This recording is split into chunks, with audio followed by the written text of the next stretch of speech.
뉴욕 증시가 또다시 하락 마감을 했습니다. 출발은 상승세로 진행이 됐습니다만 결과적으로는 하락 마감이 됐죠. 점차적으로 이제 주가 상승에 대한 부담감들을 계속 표출하는 것이 아닌가 생각되고 있고요. 특히나 금리 인하에 대한 부분들이 크게 후퇴하게 되면서 여기에 대한 부담감이 커지고 있습니다. 금리 인하를 하지 않는다라면 기술주들에게는 부담감이 나올 수밖에 없기 때문에 그에 따른 주가 하락이 있을 거라고 보시면 되겠습니다. 자, 요 내용들 정리해서 좀 알아보도록 하고요. 배당률, 즉 코스피 상장사의 배당금이 5년 이내에 최고치를 기록했다라고 나와 있습니다. 자, 이 부분은 어떤 내용이냐면 이제 기업들이 배당금을 점차적으로 올려서 지불을 하고 있다는 얘기가 되는 거죠. 이 배당 성향이 높아지고 있다는 것은 우리한테는 긍정적인 소식이 될 수가 있겠죠. 특히나 외국계 자본들을 끌어들이기 좋은 재료가 되기 때문에 여기에 대한 기대감을 좀 가져볼 수 있겠습니다만 여전히 부족하다 이런 느낌도 많이 있습니다. 이 내용들 같이 알아보도록 하고요. 건설주들 요즘에 많이 힘들죠. 네, 근데 이 건설주들의 봄날은 과연 언제 올 것인가? 당분간은 봄이 아닐 것 같아요. 아직까지도 경기가 좋지 않고요. 뭐 집값 상승이라든지 이런 부분들도 아직까지는 미온적인 모습인 것 같기도 하고요. 또 여기에다가 더해가지고 뭐 고금리기죠. 네, 지금 대출과 연관된 부분이 반드시 필요한데 이 고금리 기조 계속 유지되니까 아무래도 거부감 들 수밖에 없겠죠. 자, 이 내용들 같이 알아보도록 하겠습니다.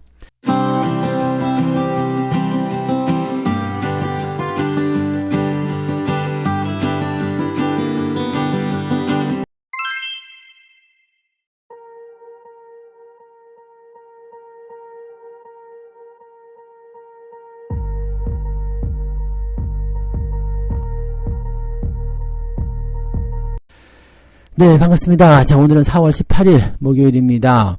미국 시장 만기일이 4월 19일이에요. 그래서 만기에 대한 어떤 부분들을 조금 생각하는 거 아닌가 싶은 생각도 있습니다만 미국 시장 만기일은 그다지 큰 영향을 주진 않았었거든요. 그래서 거기에 대한 부담감은 아닌 것 같아 보이고 기술주들의 하락이 일단은 단기적으로 많이 올라갔었던 부분에서 떨구는 모습이기 때문에 그런 영향을 좀 주지 않았을까 생각합니다.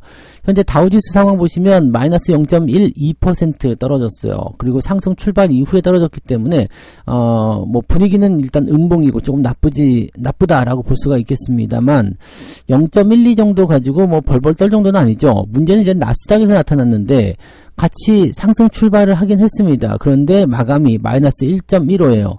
그러니까 1%가 넘어가는 하락이라면은 제법 변동성이 컸다라고 볼 수가 있는 거고요. 특히나 이제 기술주 쪽의 움직임들이 상당히 나빴죠. 네, 뭐 엔비디아가 거의 4% 가까이 하락하게 되는 모습이 좀 있었고 AMD는 5%대 하락했나요? 네, 이렇게 해서 AI 반도체 관련 종목군들 중심으로 좀 떨어진 모습이 있었죠. 그래서 이 기술주들의 하락이 아무래도 이제 고금리의 영향을 받은 것이 아니냐 이런 식으로 전망이 되고 있는 모습이기도 합니다. 자, 내용을 좀 살펴보도록 할게요.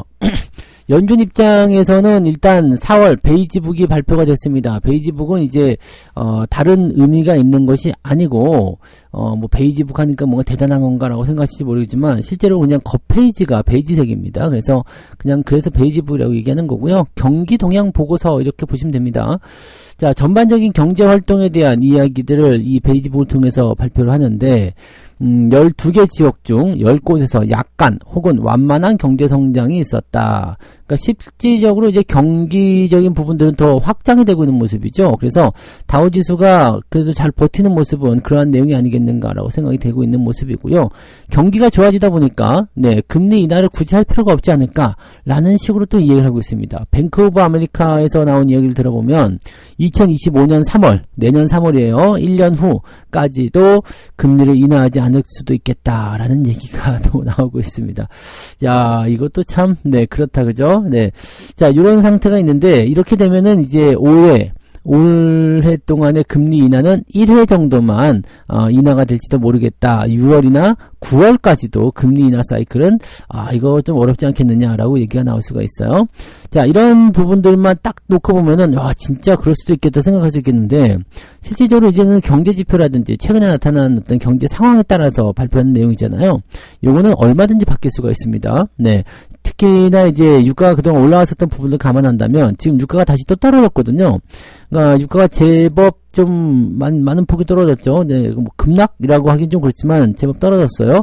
네, 중동 리스크가 조금 완화되는 모습이 좀 있죠. 네, 이란에 대한 그 이스라엘의 어떤 보복 조치가 일어나지 않고 있다라는 부분들이고, 뭐 이런 거를 보면 또 나쁘지 않겠죠. 그래서 이렇게 되면 유가가 이제 급등을 하지 않는 상황으로 진행이 된다. 주가가 만약 더 떨어진다. 이렇게 되었을 때는 인플레이션의 수치가 낮아질 수밖에 없습니다. 그러면은 당장 다음 달에 발표되는 인플레이션 수치, 또 그 다음 달에 발표되는 인플레이션 수치, 그러니까 요 정도까지 봐야 되잖아요. 지금 5월달, 6월달까지 봐야지 6월달에 금리 결정이 나타날 수 있다 볼 수 있는 거잖아요. 그러니까 이렇게 되어 버린다라면 만약에 5월이나 6월달에 CPI 지표가 잘 나와 버렸어. 그러면은 이거 바로 또 뒤집어지는 거거든요. 그러니까 지금 현재 시점에서 금리를 인하한다 안 한다 이거 중요하지 않습니다. 그리고 어느 시점에서 인하한다, 뭐 어느 시점에서 뭐 유지한다 이런 것들은 중요하지 않아요. 왜냐하면 금리 인하라는 것은 어쨌든 진행이 돼야 되는 부분인데 이것을 올해 하느냐, 6월달에 상반기에 하느냐, 하반기에 하느냐, 아니면 내년에 하느냐 이 차이일 뿐이죠. 그러면 그 기간 동안에 약간 고통받는 모습은 있겠습니다만 결과적으로는 금리 인하로 갈 수밖에 없기 때문에 지금보다는 더 높은 수준의 주가가 나올 수밖에 없다는 얘기죠. 그러면 바꿔 얘기하면 가격이 얼마나 더 싸질지 아니면 조정이 어떻게 더 진행될지는 모르지만 그런 위치들이 매수하기 좋은 타이밍이 될 수밖에 없다. 이렇게 생각할 수밖에 없겠죠. 그러니까 지금 같은 상태로 봐서는요. 지금 눈앞에 보이는 것들이 조금 부담스럽잖아요. 근데 왜 그럴까? 기술주들 떨어지는 모습들 그동안 너무 올랐다는 인식이 있었죠. 미국 증시 또는 미국의 기술주 조정이 나와야 된다는 말씀을 계속 들었었는데 뭔가 빌미가 없잖아요. 근데 이러한 인플레이션을 이용한 고금리 기조의 유지 이런 것들은 조정을 만들어내기가 아주 좋습니다. 왜냐하면 기업들에게 지금 특별하게 악재가 없기 때문이에요. 기업의 주가를 떨어뜨릴 만한 악재, 뭐 AI가 나쁘다고 얘기를 하겠습니까? 실적이 나쁘다고 얘기하겠습니까? 실적도 계속 좋게 나오죠. 그렇다고 경기가 나쁘다고 얘기하겠습니까? 아무것도 얘기할 게 없어요. 그러니까 그 뭐 다 좋은데 주가는 왜 떨어져요? 이게 지금 금리 인하가 이럴 수도 있다. 네, 지금 물가가 좀 이렇더라. 네, 이렇게 되면 되게 음모적인 부분으로 갈 수밖에 없긴 한데 내용이 지금 그렇게까지밖에 해석이 안 됩니다. 네, 자 종목들 내용들 좀 살펴보면. 엔비디아가 3.8인가 떨어졌죠. 3%대 하락이 됐고요. 자, 그 다음에 아마존, 메타 1%대, 애플도 1%대. 아무리 이제 뭐 대형주라고 하더라도 1% 정도 떨어졌다고 해서 뭐 벌벌 떨거나 그런 이유는 없겠죠. 다만 이제 엔비디아가 조금 많이 떨어졌다는 거. 840불대죠.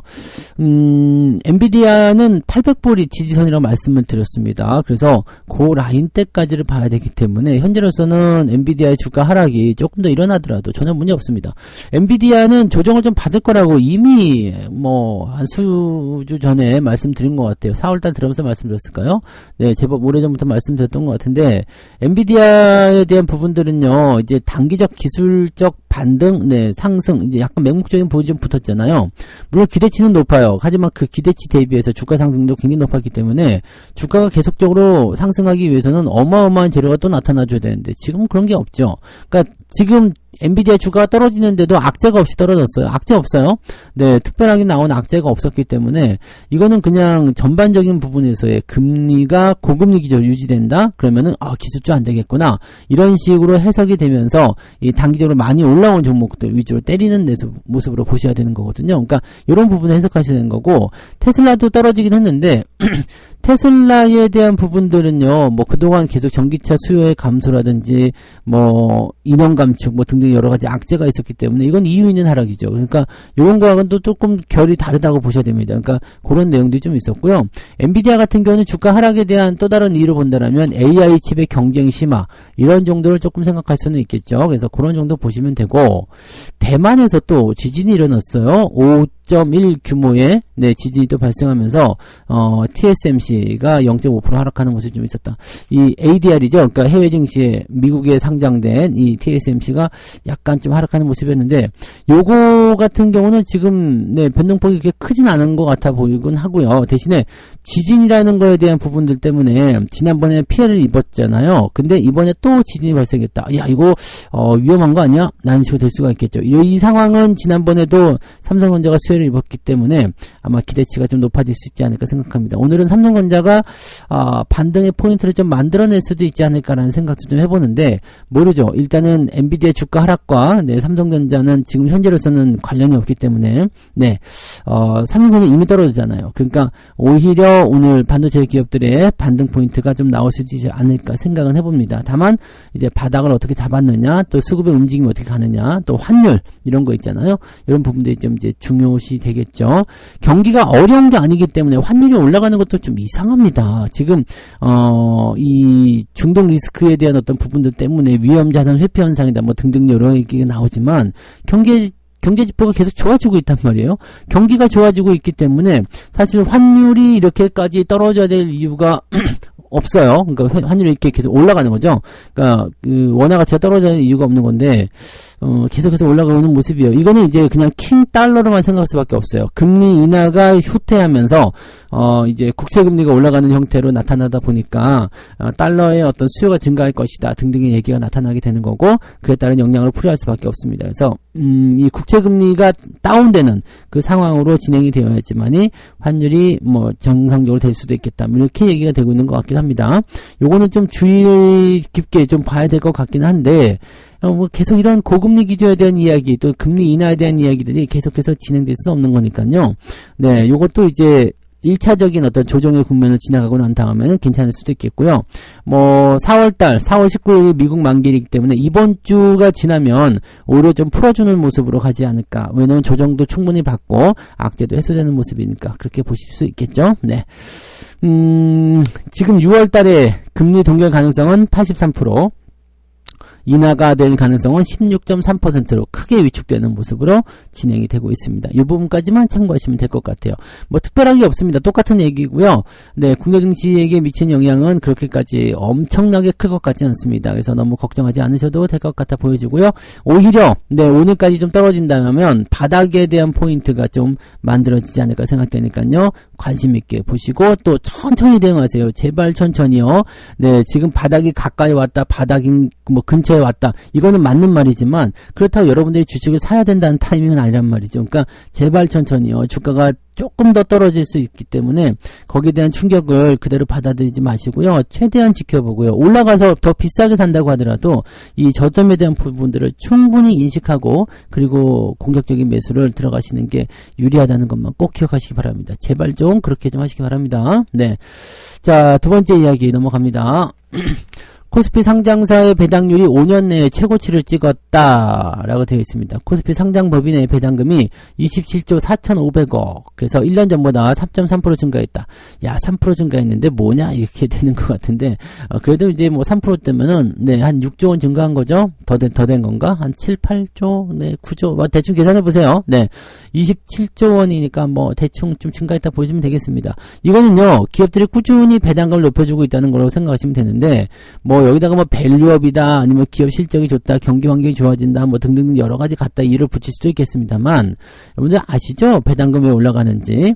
이 기업의 어떤 실적이나 또는 기업의 주가 등등등 여러 가지가 증가를 하게 되고 올라가게 되면 배당금은 따라 올라갈 수밖에 없어요. 근데 뭐 기업이 돈도 많이 벌고 주가도 많이 올랐는데 배당금 계속 눈꺼만큼 유지한다. 이런 애들은 철퇴를 맞아야 되는 거거든요. 그러니까 이런 부분들이 이제는 주주 어떤 그 환원 요쪽에 대한 관심도가 높아지다 보니까 당연히 그 첫 번째로 배당금, 그 다음에 이제 자사주 매입이나 소각 이런 것들이 일어나야 된다 보시면 되죠.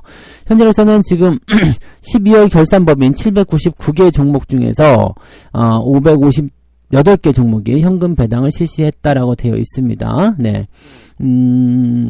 배당 안 주는 회사들도 많아요. 근데 558개니까 대부분 배당을 준다라고 보시면 되겠죠.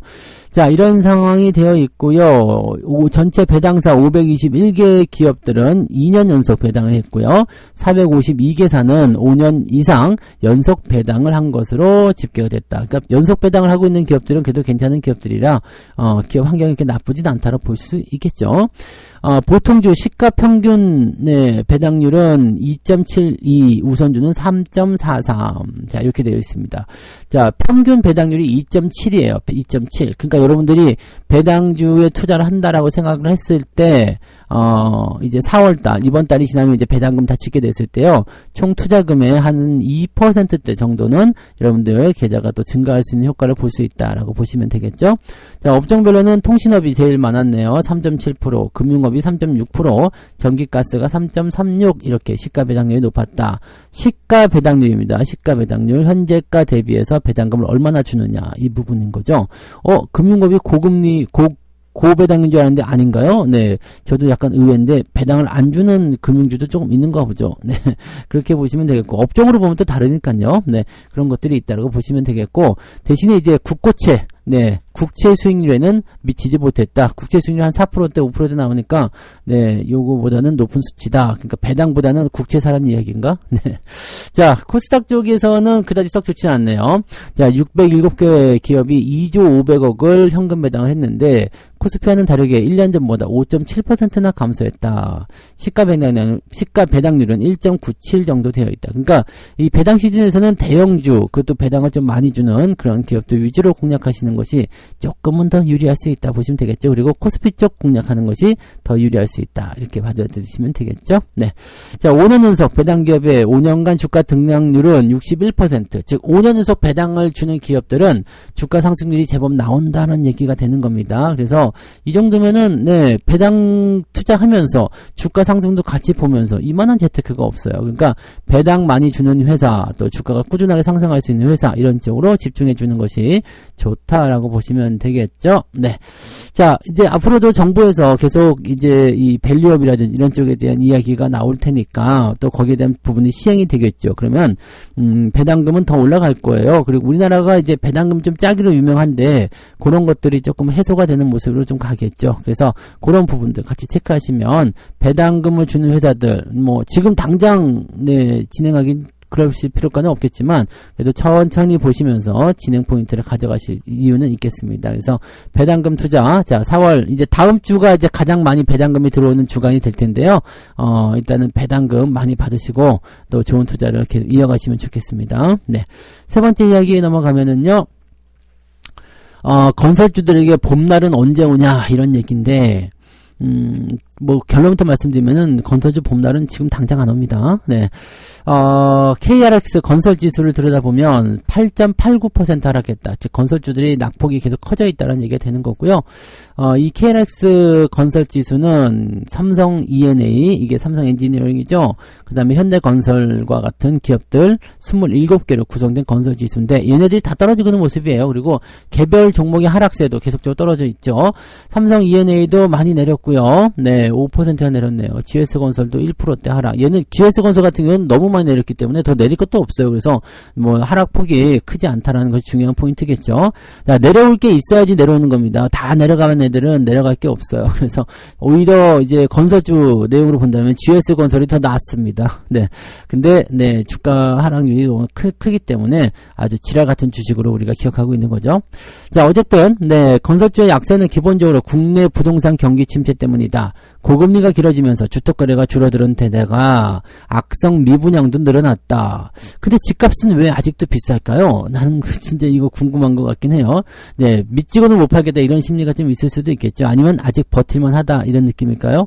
자, 대출이라는 부분들은요, 금리에 굉장히 민감하죠. 그래서 금리가 높은 수준으로 작용이 되게 되면 실질적으로 이 금리를 견디지 못한 사람들 매물이 나와야 되거든요.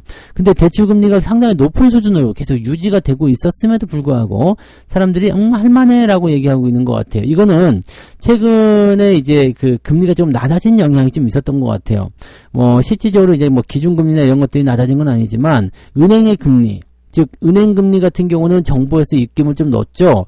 예금금리를 낮춰라 라고 얘기가 됐잖아요. 그러면 이제 대출금리도 같이 낮아지니까 뭐 그런 식으로 했던 것이 아닌가 생각했는데, 예금금리를 낮추게 되면 대출금리도 같이 낮아질 수가 있는 거죠. 뭐 대출금 아니면 대출금리 그냥 그대로 놔두든가. 네, 근데 뭐 일단 은행이 돈을 많이 버는 것이 싫다라는 식으로 얘기가 됐었던 것 같아요. 자, 근데 어쨌건 간에 이런 부분들이 있고 있고요. 그 다음에 대출을 지금 발생시키기가 조금 애매하다 싶은 부분도 많이 있어요. 그리고 금리가 어쨌든 간에 지금 변동금리로 해서 많이 올라가 있는 상태이기 때문에, 이 대출을 받은 사람들 입장에서는 돈을 더 많이 지불을 해야 되는 상황이 될 수밖에 없겠죠. 그러니까 이런 내용들이 있다라고 생각하시면 되는 거고, 많은 건설사들이 4월 달에 연쇄 부도가 발생할 수 있다는 4월 위기설 아직까지도 진행 중인데, 뭐 정부와 금융당국은 당연히 근거 없다고 일축할 수 있겠지만 4월 달에 아니면 5월 달에 떨어진다. 이런 식의 얘기도 같이 나오고 있다고 합니다. 글쎄, 중동 지역 문제도 당연히 건설주에게는 악재가 되겠죠. 왜냐면 해외 수주라도 터져야 되는데, 그런 부분도 없고, 중동의 플랜트 이쪽이 가장 짭짤하잖아요. 그러니까 이런 것들도 잘 나타나지 않고, 그런 것 같습니다. 그래서 건설주들은, 내외적으로 좀 더 안 좋은 모습이 좀 있는 것 같다 생각이 좀 들어요. 자, 증권사에서는 이렇게 얘기합니다. 한국투자증권에서는 역사적으로 국내 건설사의 해외 수주는 유가 상승의 뒤를 따라서 증가세를 보여왔다라고 되어 있는데, 이거는 지금 하나만 알고 둘은 모르는 상태죠. 유가 상승에 따라서 건설주가 오르는 배경은 무엇입니까? 유가가 왜 올라요? 수요가 증가한다거나 아니면은 이제 더 많이 파놔야 되는 이런 상황이 됐을 때, 즉 유가 소요가 많아져서 유가가 증가하게 되면, 유가가 상승하게 되면 기름을 더 많이 파내고 싶어 하니까 플랜트 사업 수주가 늘어나는 거거든요. 근데 지금 올라가는 이유는 뭐예요? 감산이죠. 감산 안 파낸다는 이야기야. 안 파낸다는 이야기에다가 중동 지역 불안감. 그러면 거기서 수주가 나오겠어요? 안 나오지. 이런 수주가 나오지 않는 이런 상승은 굉장히 악성이라고 봐야 되죠. 근데 이거를 유가 상승하고 나서 뒤를 따라서 건설주가 증가하는, 이거는 좀 해외 수주가 증가하는, 이건 이 얘기는 좀 아니겠죠? 다만 이제 전쟁을 복구하는 그런 쪽으로 해서 복구 프로젝트 이렇게 가면은 또 나올 수 있겠죠. 자, 그런 부분이 좀 있고요. 이 유한타증권에서는 뭐라고 하느냐? 이 PF, 즉, 이 대출에 대한 부분들이, 프로젝트 파이낸싱이잖아요. 부동산 PF에 대한 부실이, 조금 이제 해소가 되어야지만이, 업황의 모멘텀이 회복될 것이다. 이게 맞는 거죠. 이게 제일 중요한 거고요. 자, 지금, 부동산 PF 대출 현황을 보게 되면은요, 현재 이제 대출 잔액이 135조 원, 되어 있는데, 지난해보다 더 늘어났어요. 9월 말보다 더 늘어났고요. 계속해서 이제 늘어나고 있는 수치라고 봅니다. 그래서 이렇게 대출이 계속 늘어나고 있지만 또 금리도 높아진 상태이기 때문에 상당히 부담스럽다 봐야 되겠죠. 그래서 이 부동산 PF의 문제가 계속 불거지게 되면 이제 아무래도 건설주들 움직임들 안 좋은데 이런 것들에 대한 부담감이 좀 커질 수가 있고요. 또 한 가지는 이제 이 대출이라는 부분들이기 때문에 이런 부분들은 계속적으로 부담이 될 수밖에 없겠죠. 그래서 금융주 섹터도 안 좋아질 수 있고요. 이렇게 되면 증시 전반이 흔들릴 수 있다. 이렇게 되어 있습니다. 아직 글로벌 차원에서 신용 위험이 크게 불거지고 있지는 않지만 해결되지 못한 이런 리스크, 신용 관련 위험이 잠재해 있기 때문에 현재로서는 신용 리스크에 대한 경계감을 높일 필요가 있다라고 하이투자증권에서 얘기합니다. 자, 그러니까 실제적으로 지금 보면 유가와 연결된 부분에서 유가 상승이 건설주의 어떤 업황을 회복시키지 못할 것이다 되어 있고요. 가장 큰 문제는 누구다? 대출이죠. 대출. 이 대출에 대한 부분들이 금리와 연동되기 때문에 이 부분이 좀 부담스럽다라고 생각할 수밖에 없을 것 같아요. 그러니까 이런 내용들을 좀 체크하시면 될 것 같은데, 지금 시점에서는 이제 금리가 또 키를 쥐고 있겠다라고 볼 수밖에 없겠네요. 그죠? 그 정도 체크하시면 되겠습니다. 그래서 건설주 봄날 아직 멀었고요. 건설주하고 같이 봄날이, 비슷하게 오는 것, 조금 더 일찍 오는 업종이 바로 조선주고요. 그 다음에 그거 하고 나서도 이제 좀 지나서 건설주가 올 겁니다. 가장 어떻게 보면 후발주자가 될 것도 같은데, 건설주는 올 연말 시점을 기점으로 하거나 아니면 내년도나 넘어가야지 조금 이제 해볼만 할까? 이 생각 들 거예요. 그래서 건설주 건드리지 마시고 지금은 그냥 지켜만 보시는 게 유리합니다. 나는 많이 물려있는데 어떡합니까? 그냥 놔두시는 게 맞습니다. 그래서 그렇게 보시면 되겠죠? 자, 이렇게 해서 오늘 세 가지 이야기 전달해 드렸습니다. 미국 쪽에서 금리 인하가 없을 수도 있다는 얘기 때문에 주가가 크게 출렁였고요. 그 중에서도 특히 나스닥의 주가가 크게 하락하는 모습이 좀 있었습니다. 이런 부분들은 이제 특별하게 기업들의 악재가 있거나 AI가 이상해졌다 이런 게 아니라 금리 때문에 부담될 수 있다라는 것이 이 기술주 쪽에 번져갔다 이렇게 생각하시면 되는 거니까 이 부분 체크하시면 되겠고, 오히려 이렇게 되면은 국내 증시 쪽에서는 반도체를 중심으로 한 주가 상승이 일어날 수도 있지 않겠느냐라고 판단이 될 수도 있습니다. 자, 배당률은 5년 내에 최고치를 찍어주는 상태인데 계속적으로 이제 기업의 주가가 올라갈 수 있다는 것을 반영할 수 있겠죠. 그리고 주주 환원에 따른 그런 기대감, 그러면 저평가된 기업들, 배당도 많이 주는데 주가가 낮아. 그러면 현재 주가 비례해서 시가 배당률이 높아지기 때문에 그러면 또 투자 심리를 또 자극할 수 있죠. 그래서 이런 부분들은 또 긍정적으로 생각할 수 있는 내용이 좀 됩니다. 자, 그다음에 건설주의 봄날은 언제 올 것인가? 네, 쉽지 않습니다. 대출 문제 해결돼야 되고 금리 문제 해결돼야 되기 때문에 유가와 관계없이 현재로서는 네, 봄날이 오기가 어렵다라고 보시면 됩니다. 조금 더 길게 보시는 게 맞을 것 같아요. 네. 책 한 꼭지 읽고 마무리하겠습니다. 쓰레기는 아무리 모아도 쓰레기에 지나지 않는다. 가끔 부실한 저가주를 몇만 주나 보유했다면서 좋아하는 사람들이 있는데 그런 거 몇만 주보다 비싼 우량주를 몇십 주 보유하는 것이 훨씬 이득이다. 자, 가끔씩 보면요, 동전주 있죠.